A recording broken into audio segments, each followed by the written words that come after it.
All right, all right. What's up? What's up? Mr. Benja's ADD Experience live. Doing the live thing again. I didn't know if I was going to keep doing this, but I tried it out this week.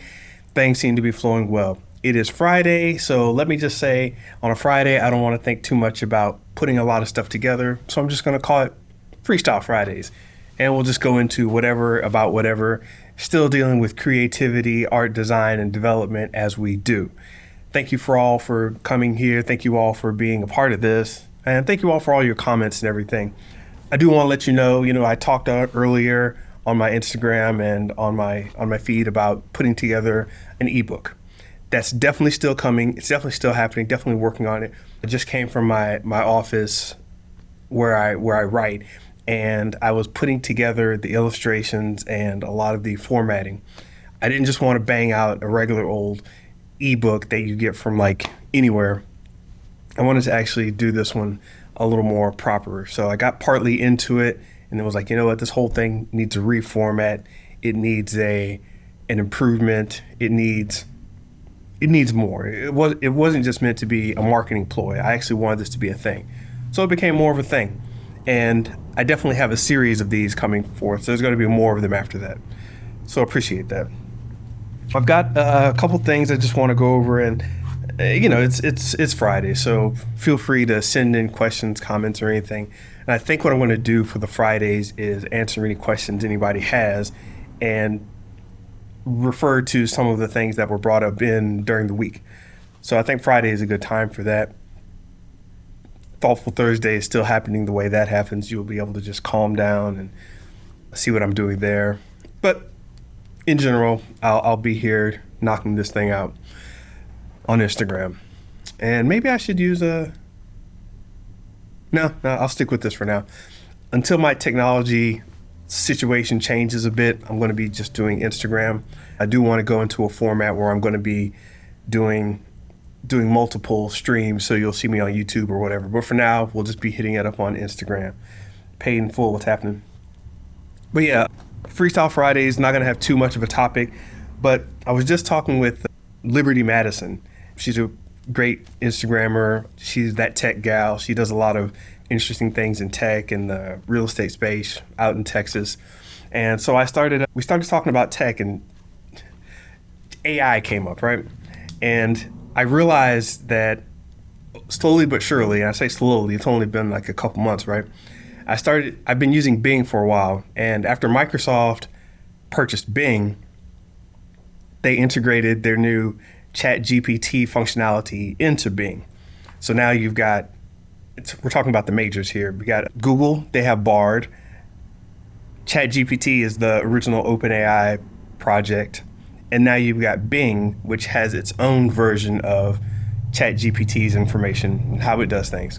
The interesting thing about Bing GPT, which is what I'm calling the new Bing AI browser, is that it can search through websites as if it were the Bing browser. Google's Bard doesn't do that. Google won't really go to too many websites and like search things for you. It'll just say, hey, I can't access these websites or up-to-date information like that.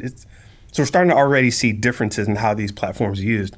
But anyway, what I can do now is I can just say, like while I'm sitting down, I'm doing my thing, instead of typing a search in Google, getting 3 or 4 pages of search results, realizing that I don't have the right thing, let's say I want to search for Summertime Jazz Festival, and it brings up a bunch of results about DJ Jazzy Jeff and the Fresh Prince, and the Summertime song, right? Then I have to search again. It takes a lot of time. I started using Bing GPT, and this is not an ad for them, it's just what's happening. So I started using Bing GPT, right? And when you search, I can just say, hey, what's the song with DJ Jazzy Jeff about summertime and this and that? And it'll take a couple seconds and it'll spit you out an answer. I don't have to go through websites and links. I don't have to go through their ads. And the thing is, it actually searches to give me the answer, not the product that whatever website had that information is trying to sell me, if that makes any sense. So you can just start conversationally having questions answered by this thing. And it started to make me feel like one of the members of Star Trek on the Enterprise with the holodeck, where you can just kind of ask questions. Hey, show me this or that, or hey, can you list out the top 10 movies from the last year? Hey, can you show me the most famous actors that have been in the MCU? And it's fascinating. It's just instant answers to questions. And that's only scratching the surface, because at that point it's just a glorified search. But when you start asking it interesting questions is when you start to see the power of it.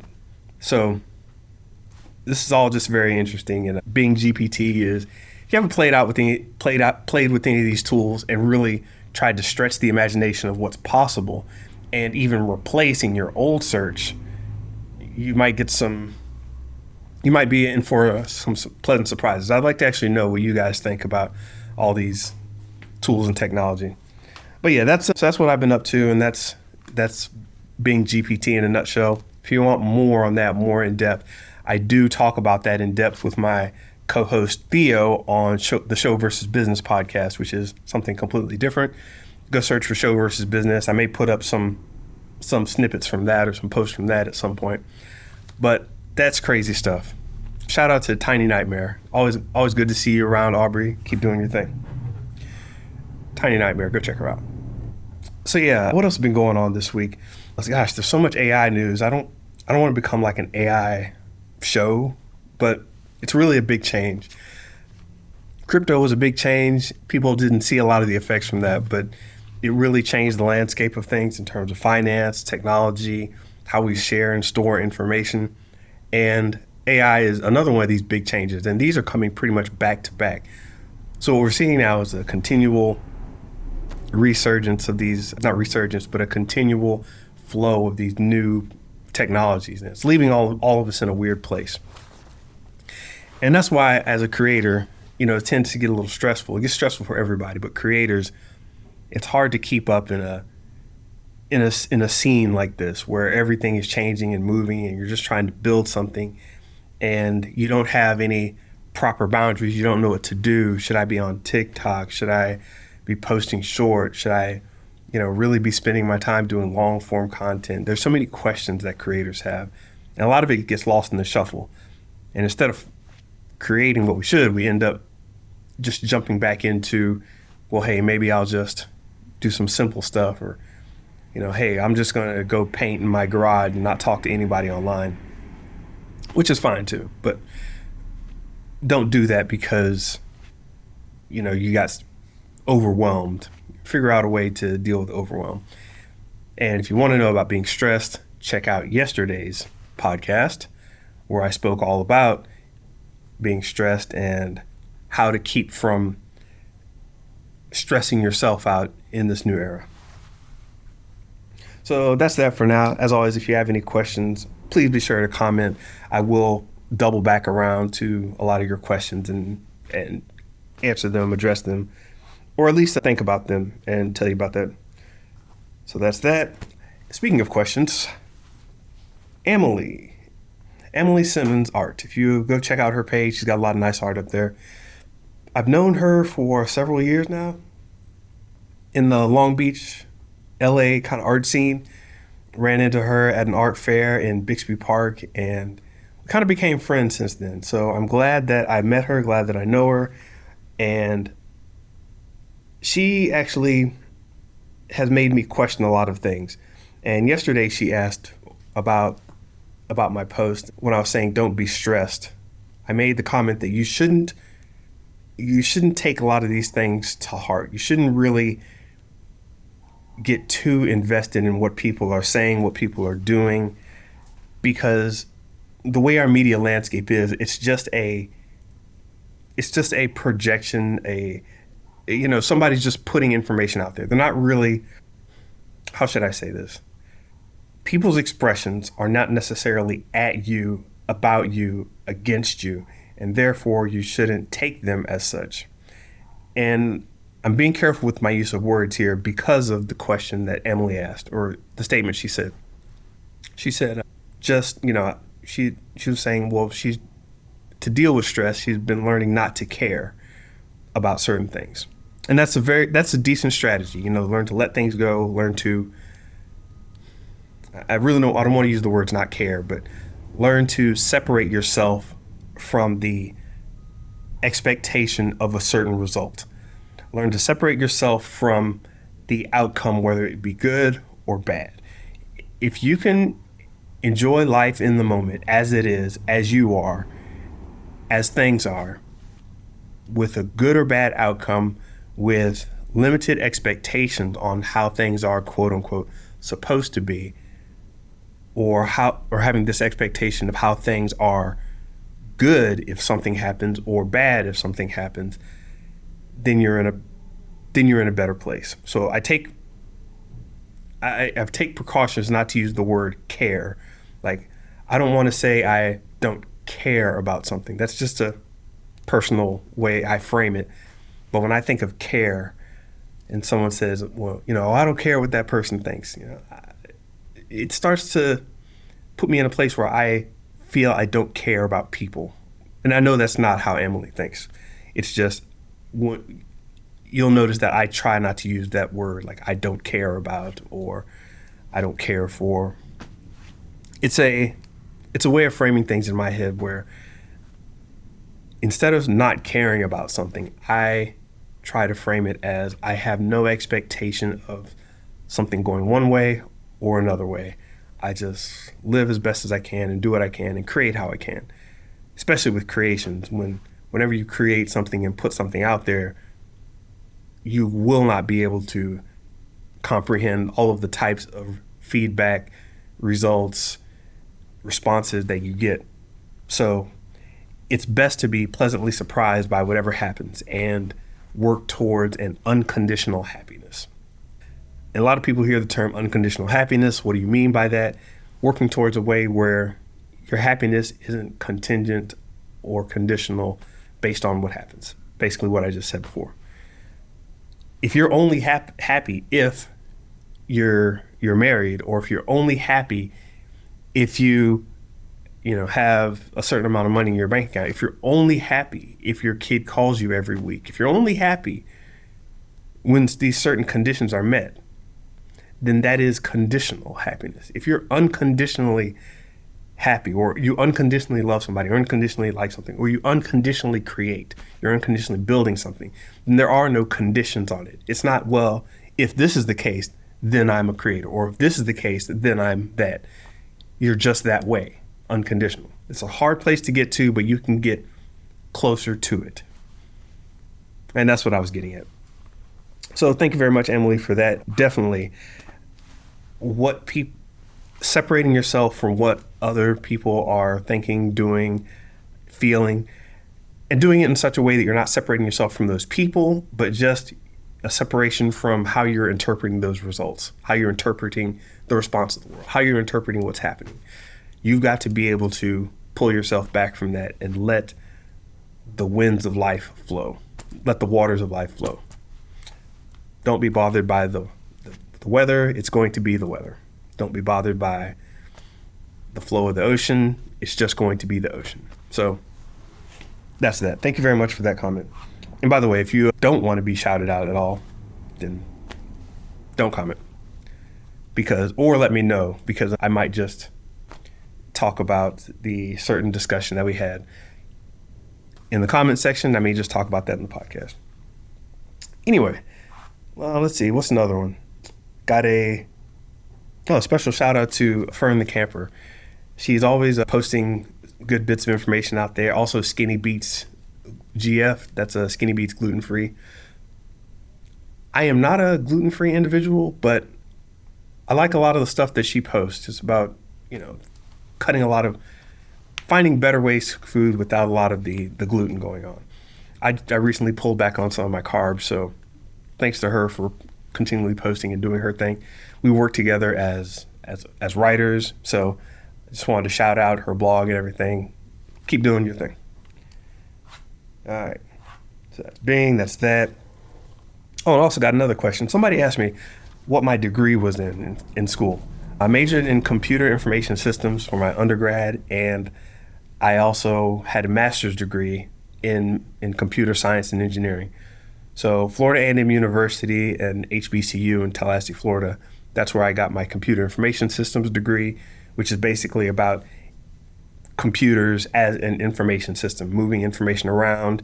That leads into the IT fields, that leads into, flow charting large information systems and developing them, making sure that information, whether or not it's, software development or not, making sure that your computerized information systems are optimized and working as properly as they could be. So that falls under IT, computer project management, and a couple other fields that you may be able to apply to it. And yes, programming as well. But that was the undergrad. As far as my graduate degree, it's computer science and engineering was the degree with the focus on software engineering. So building large scale systems, building and engineering software. How do I do that? How does that get done? Who do you need to work with? Tools and et cetera, et cetera. Very, very fun program. It wasn't a fun experience all the time, but I did like what I was learning in Michigan State. Very cool stuff. So the question was asked, do I actually use my degree, or have I used my degree? Because I seem to be an artist, creative to a lot of people, and it's true. Yeah, so I used my degree in a lot of ways. First and foremost, for 13 years, I developed video games for a variety of companies professionally. Games for the PlayStation 2, PlayStation 3, Xbox 360, the Wii. I used my computer science degree for 13 straight years, and then I still use it in the way I think, the way I build things, the way I go about my life. But I'm no longer in the video game industry proper. I decided I'd done my time, and say done my time like I was a prisoner or something. I did my time in the video game industry, had fun with it, and then I wanted to move on to other things. Shout out to Liberty Madison, who I shouted out earlier, actually. We're talking about Bing and Bing GPT, as I call it. I don't know if you use any of the AI tools like that. If you do, I'm curious as to how everybody is using AI or these new AI tools kind of on a regular basis. Not just like to play around, but actually starting to integrate it into their lives. Very curious about that. A lot of my game developer friends, speaking of which, are very concerned about what's going on in this field, what's going on with all these advancements, copyright laws, outsourcing. In fact, I just read an article I can't remember where the article is from, but China is actually having problems with outsourcing now because they're no longer able to rely on as much money coming in, because China is one of the places where you get a lot of your outsourcing needs met. And now it's like, well, I don't need to outsource to China. I can outsource to ChatGPT, or I can outsource to Midjourney or DALL-E.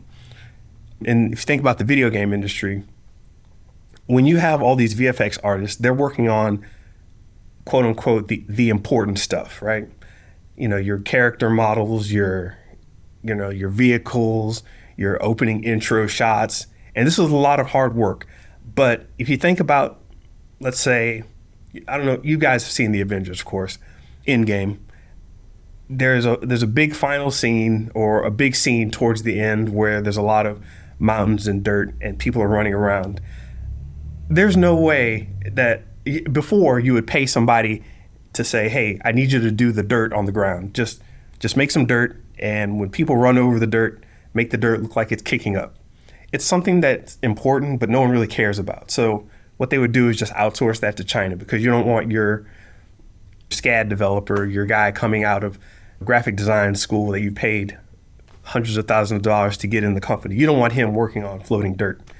So you just outsource that to somebody in, let's see, a variety of countries. I won't name them here, but China was one of those places.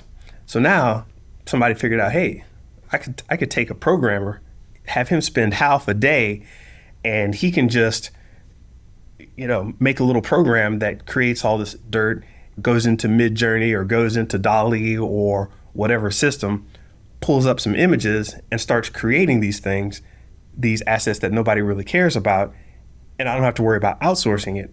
I can just have Midjourney do it. So that's happening on the high end of like these big AAA companies, and they would spend a lot of money outsourcing the, I don't want to say unimportant, but not as front facing as a lot of the work that they do in house. They would outsource that. So now China and all these other countries are cut out a lot of that money, and that's for the big AAA studios. Small studios, very small studios, have a different problem that's probably more relevant. What's up, Programmer Black? A lot of these smaller companies have their own problems where you're dealing with, say, 5 to 10 people, 2 marketers, a designer, 2 programmers maybe, and 3 artists. If you can get rid of an artist and 2 artists and 1 programmer, you may have saved your company. If you're only like 5 to 10 people, you may have saved your company, half of its budget right there. And in fact, if you talk about a producer and a copywriter and a marketing guy and all that, and you're using Chat GPT and stuff, you can kick that guy out too. So you saved a huge amount of money. And when I say save, it's not like you're money grubbing. This is the only way for a lot of these companies to stay alive right now. They have to do this. This is their way to keep their projects going. So I know how it feels on the high end, and I know how it feels on the low end, both of which I've worked. At the high end, I worked for Sony Santa Monica, the God of War company. I did not work on the God of War project. That is why you don't hear me talking about God of War a lot. I was working on a secret something over there, but we can't talk about that.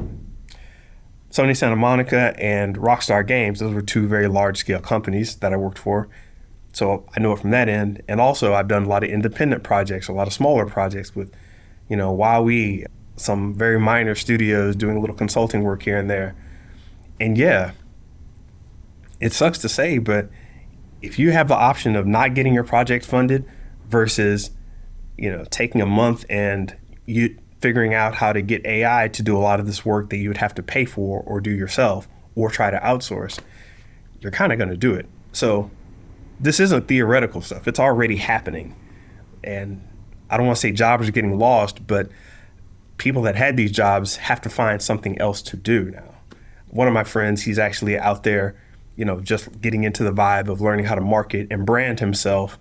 And he finds himself bouncing from company to company and just kind of doing this little, hey, you can talk to me and I'll tell you about how to build your system, your game, your software, flow, whatever.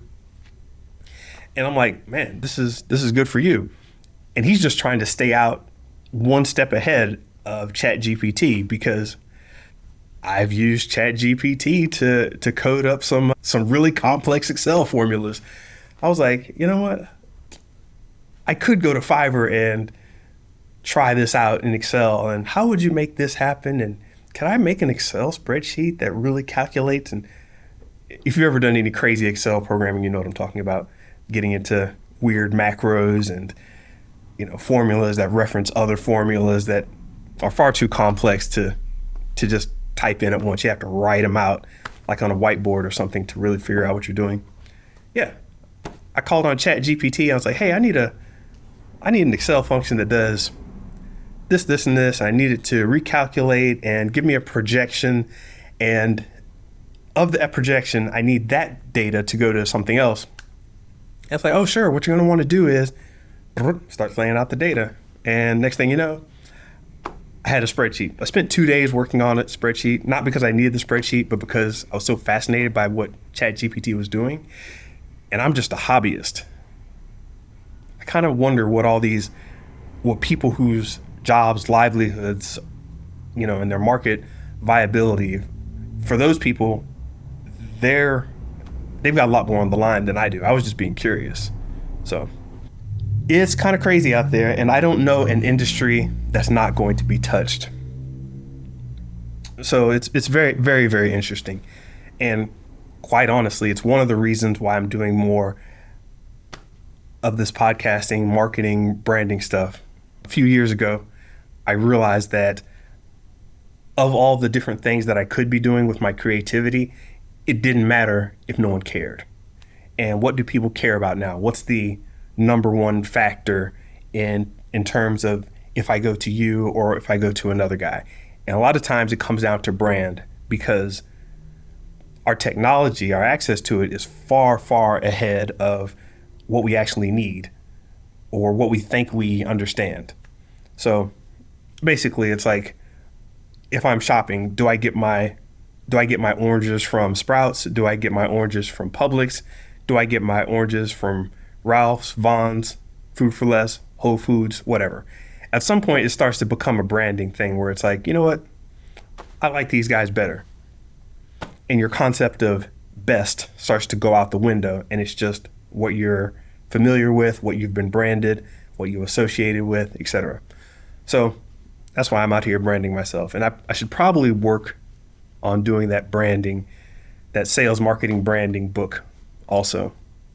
I got a lot of little ebooks and thought pieces I want to put together. So you'll see that in the year. But in the meantime, job booking is coming out at some point. So Liberty, you said you use Chat GPT every day, or AI every day. I shouldn't say Chat GPT. I wasn't sure if that's what you're responding to. But how do you use it? I like to actually hear how people are using it. I know a lot of concept artists or producers are using AI as a way to develop concept art. It's like, how would this look if I did X, Y, and Z? And it's much easier to do it with AI. I'm trying to think of some interesting cases where I've seen AI be used. A lot of financial people are using it to, like if you take a financial document or a what do you call those? The quarterly reports, the yearly reports. These things are huge documents of just a bunch of numbers and data and a bunch of jargon. The companies try to hide things and try to highlight certain things. You can actually feed these documents into ChatGPT or into an AI system and say, hey, based on the document I just gave you, what's the likelihood that this company is going to be here in 2 years? Or hey, what's the probability of the stock going up to this price? Or do you expect this company, based on this stock report, do you expect this company to, be developing this type of technology again or whatever? You could ask it that, and it'll go through and do it for you. And it does a surprisingly competent job of it. I won't say it does the great job, because a lot of times with data like that, it can get things incorrect. It can do what they call hallucinate, where it thinks it sees something, but it's just looking at what other people said and makes up an answer that's not correct. But Liberty says, I use it to respond to emails summarizing reports. Oh, there we go. Emails and summarizing reports. Or is that I use it to respond to emails summarizing reports? Either or, I suppose. Yeah, there's a lot of information that people get. I know recruiters are using it as well. Very strange times we're in. Oh, I should tell you a little story. I was at a lunch meeting with some friends, and we were just some old industry friends talking old industry nonsense.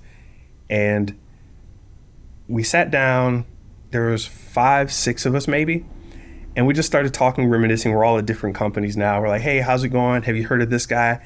Oh, my company is looking for this, this, and this. Wow, I know, we're really hiring a lot of programmers now. And they say, hey, have you heard of this guy? And, we're doing the network business kind of lunch thing. And I remember saying to my friend, it's like, hey, if you know anybody who's looking for, this type of person, I do that as well. So make sure. And he's like, oh, did you talk to X company? And I'm like, yeah, I talked to them. He's like, oh, okay, hold on. They haven't talked to me yet. Let me send them my information, or let me recommend you. So, he recommended me. And then while we're talking, he gets a text back. He says, oh, okay, well now, you're in the loop. And I'm like, I'm in the loop. I thought, I'd been through that company's process, and there was a lot of back and forth, and it was just one of those connection things, right?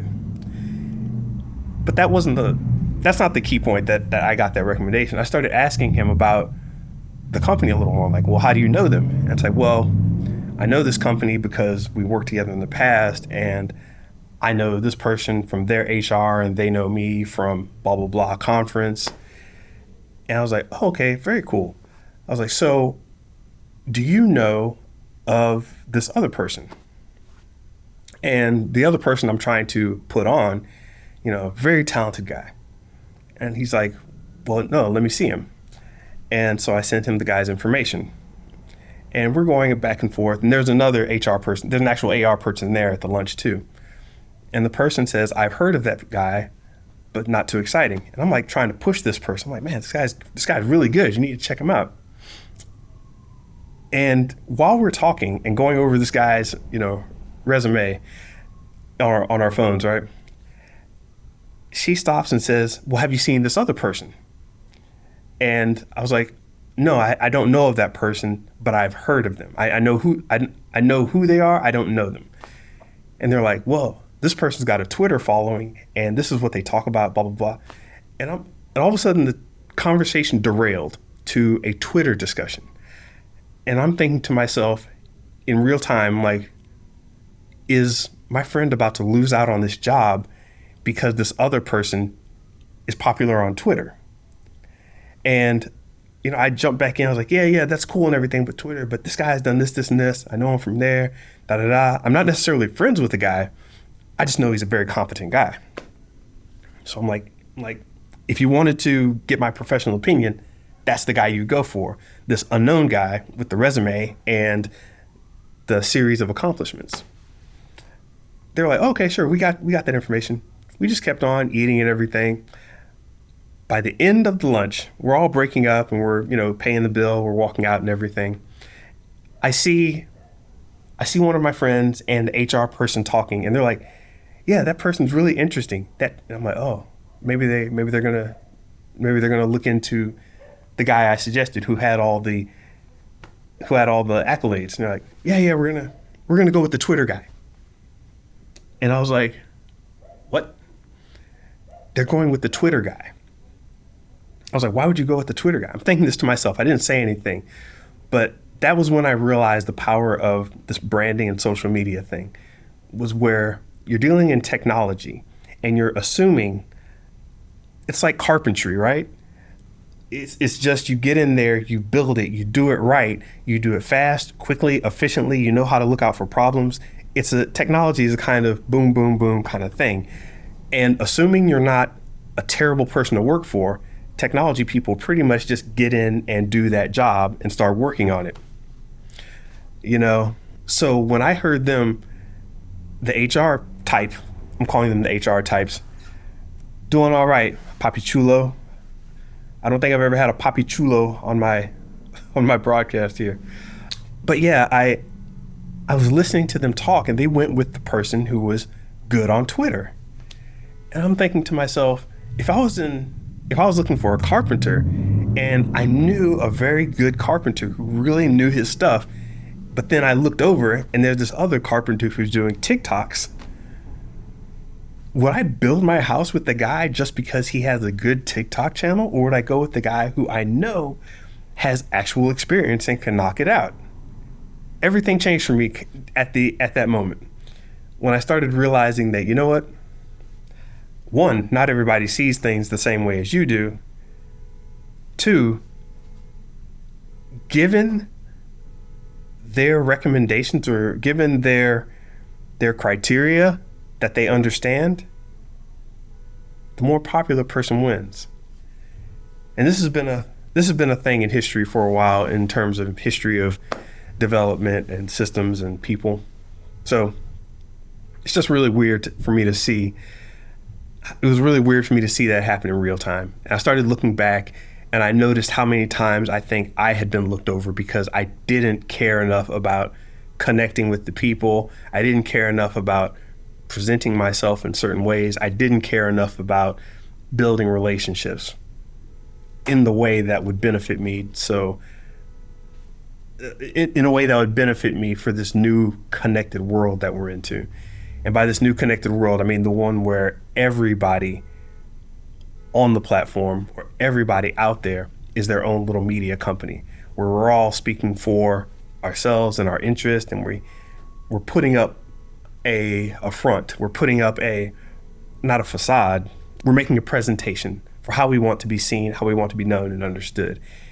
And we have to do that along with the actual technological side, the grunt work, the skeleton, the behind the scenes stuff that actually makes something happen. We do have to have a front facing media side. So that's that. And I don't know. I didn't have any more on that. I don't know if we have any more topics to discuss today. As I said, Freestyle Friday, just getting in here talking about whatever. And RIP to Harry Belafonte. You know, it was hard enough being a black actor in the past, but also one that maintained their integrity. Harry Belafonte was one of those characters that just a strong individual, a lot of charisma, worth looking into a lot of his speeches, his interviews and things. Had good information out there, but he has passed away, sadly. So RIP to him. And let's see, what else happened this week? Yep, AI is doing its thing. I went over that. Somebody asked me if I used my degree. Yep, went over that. All right. Well, as I said, I'm not going to belabor the point. I'm going to try to keep doing these at 6 p.m. Pacific time. So at 6 p.m. around this time, I think I'm going to come in here and do the thing on weeknights. Saturday and Sunday probably won't see me, but I'll try to be here most days of the week for about a half hour, coming in, talking about the current thing, keeping the presence up, and getting to talk to you guys, because can't trust the media to talk to each other, can't trust mainstream media, alternative media. A lot of these media outlets you can't really trust. If you really want to talk to somebody, get out there and start talking to them. Make the conversation happen. Instagram, a lot of these formats, a lot of these companies aren't really built for us to communicate like this in a personable way. It's meant to sell stuff and advertise to people, but I'd like to use this technology as a way to connect with people. So get at me, leave comments, share, the whole routine. As always, you can catch me at MrBenja.com for more. Thanks for checking me out. Peace.